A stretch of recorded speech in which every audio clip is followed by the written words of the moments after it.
We have a volume of revolution question here, beginning with parametric equations. Now, we're not going to have to deal with the volume of revolution using the parametric because in A, they're getting us to write it in Cartesian form and it ends up being a lot nicer. And it even says hence do that. Now, when I got to the Cartesian equation, I massively overcomplicated it. I mean, I did what I thought was logical. I worked out what x squared was in terms of theta, and I worked out the right-hand side in terms of theta, and then showed that they're the same. And of course, that will work, and I will go for it that way. But there's a much quicker way, although it's pretty subtle. I just wouldn't have thought to do it. And it's basically to take x as the starting point and actually write sine 2 theta. So we're going to have to do this at some point anyway, as 2 sine theta cos theta. So we get cos theta plus sine theta cos theta. And then factorize out the cos theta. And let's just kind of bear in mind what we're looking for. We're looking for x squared. So we will actually work out x squared. It's going to be cos squared theta times 1 plus sine theta all squared. Now here's the thing. We can now make sine theta the subject of y. Rather than continuing and getting everything in terms of theta, let's sub in for it. And furthermore, cos squared plus sine squared is 1, so we can also sub in for cos squared theta directly. Amazing. So we can write down that minus y is 1 plus sine theta, just by dividing both sides through by minus 1. Therefore, sine theta is equal to minus 1 minus y. And I think we're pretty much ready to sub in. So therefore, x squared is going to equal 1 minus sine squared theta times 1 plus sine theta squared. Now actually, for this bit, I've already got 1 plus sine theta. It's that minus y. Amazing.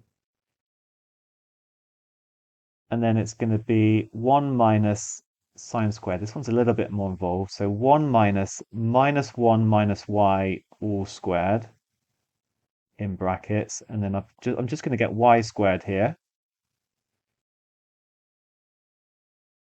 And then deal with this.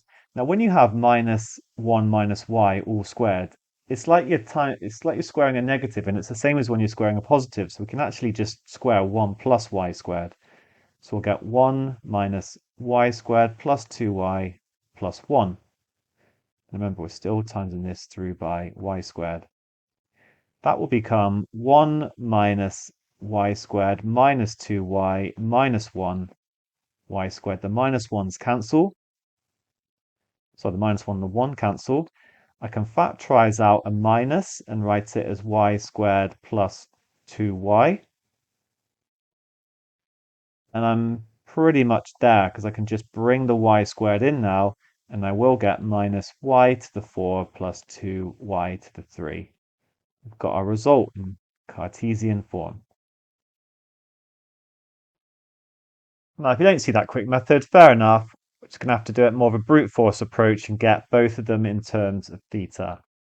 It still works. It's not actually take that long. So what I did is I worked out x squared.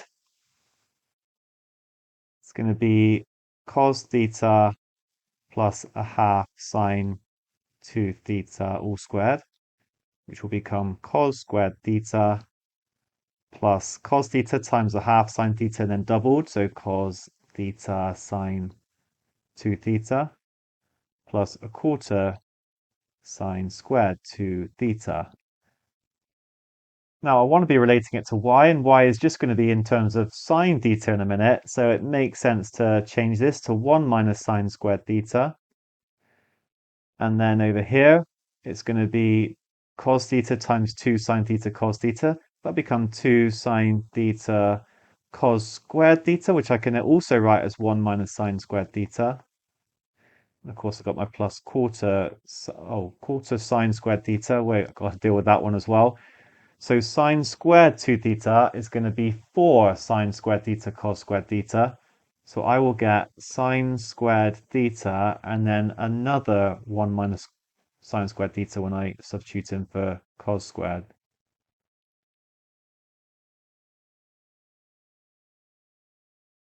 Okay, I'm now just going to use s for sine theta just to speed things up a little bit.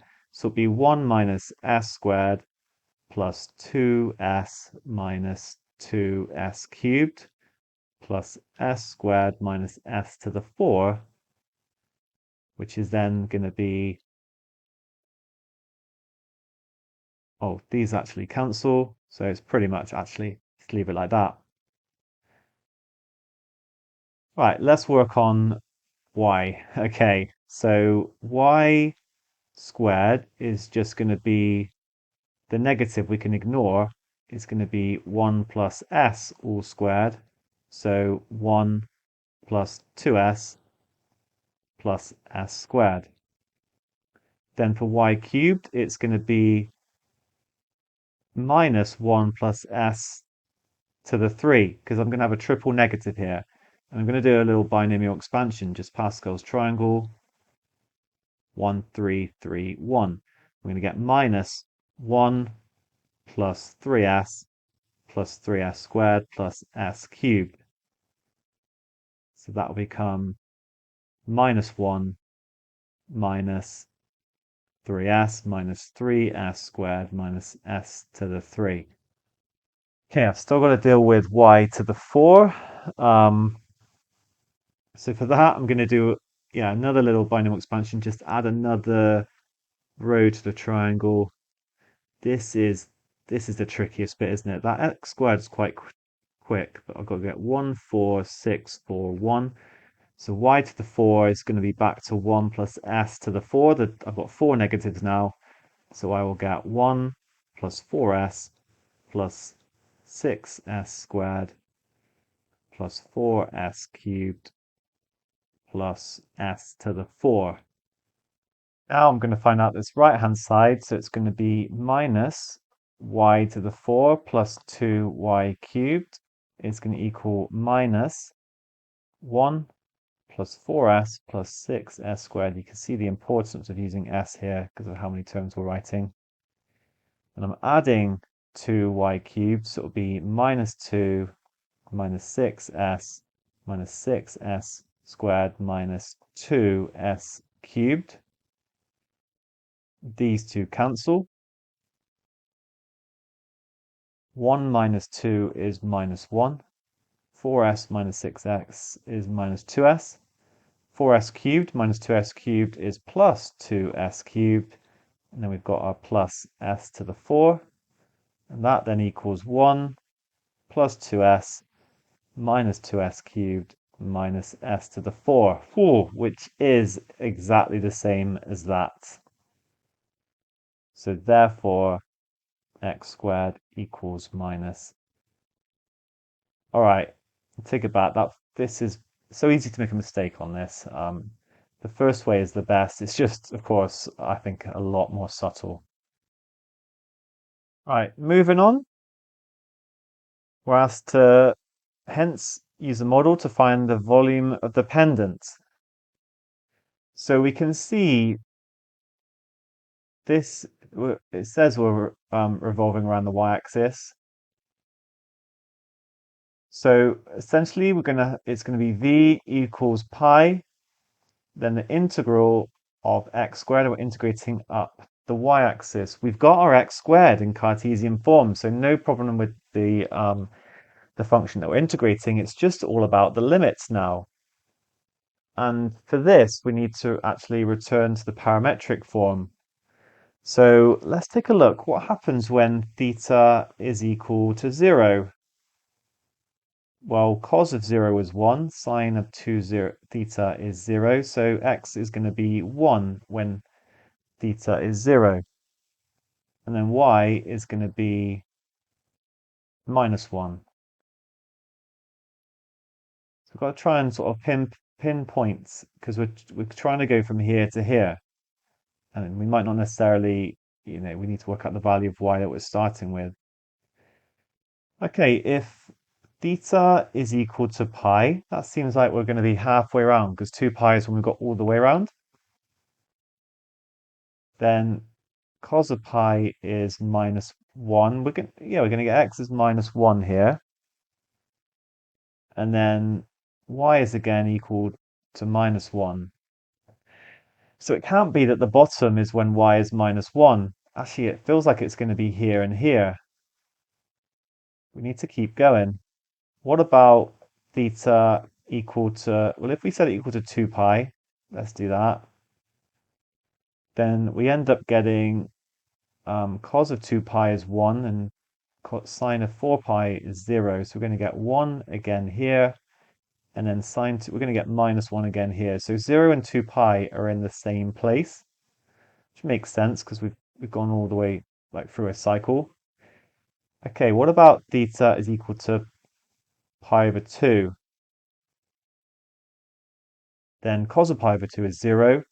Sine of 2 times pi over 2 is sine of pi. That's also 0. So we're going to get x equals 0 here. Okay, this is looking good because we're going to get, this is definitely here, x equals -1 and y equals -1. And then over here, it's got to be x equals 1 and y equals -1. But for pi over 2, we've got 0 for x, and then y is going to be -2. So just found this point here, x equals 0, y equals -2.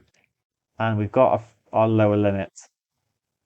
Now, because we know the height is 2, this has got to be x equals 0, y equals 0.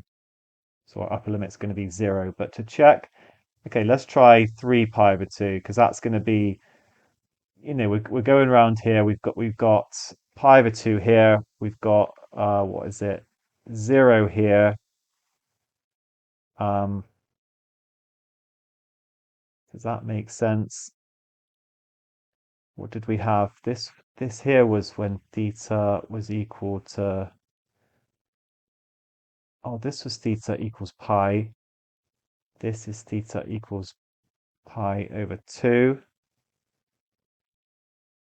This is theta equals 0 or 2 pi. So you can see we're going around, and this here up here is going to be when theta is 3 pi over 2. So x then ends up being 0 again. But sine of 3 pi over 2 is -1, and we're going to get y is equal to 0.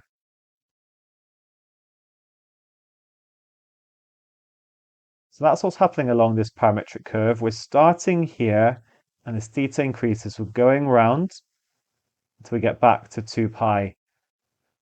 But actually, the part we're interested in is kind of pi over 2 to 3 pi over 2, like this bit here. But we don't need to worry about that because our integration for y is going to, like I said before, it's going to be between -2 and 0. So v is going to be pi, -2, 0. And then I want to replace x squared by this minus y to the 4 plus 2y cubed dy.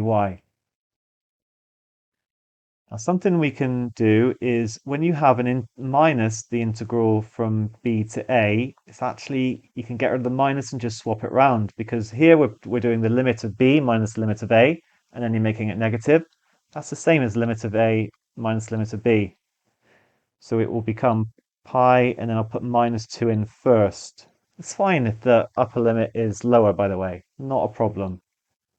Okay, if you don't do that, it's not the end of the world, but it it can be, I've seen A-level questions where they expect you to change the limits around, especially, actually, you normally do it when you want to make the upper limit higher, but here I'm just avoiding the negative. Then let's integrate. I'm going to get 1/5 y to the 5 plus 1/2 y to the 4, evaluated between -2 and 0. And this will give pi times -32 over 5 plus 16 over 2. And then I'm going to be minusing 0. So that ends up being 8 minus 32 over 5. And actually we get 1.6 pi. That is our volume. This is a modeling situation, so we'll just write it as 5.03 centimeters cubed. Okay, so yeah, be careful with the limits. You can't just be putting in 0 and 2. That would give a different answer. In the mark scheme, they just kind of go straight for it. They just put in -2 and 0. I think there's a bit more involved, unless I'm missing something. We do need to we need to vary theta and work out these values, which is what I spent quite a lot of time on. But then the integration works out quickly. So yeah, interesting question. Well done.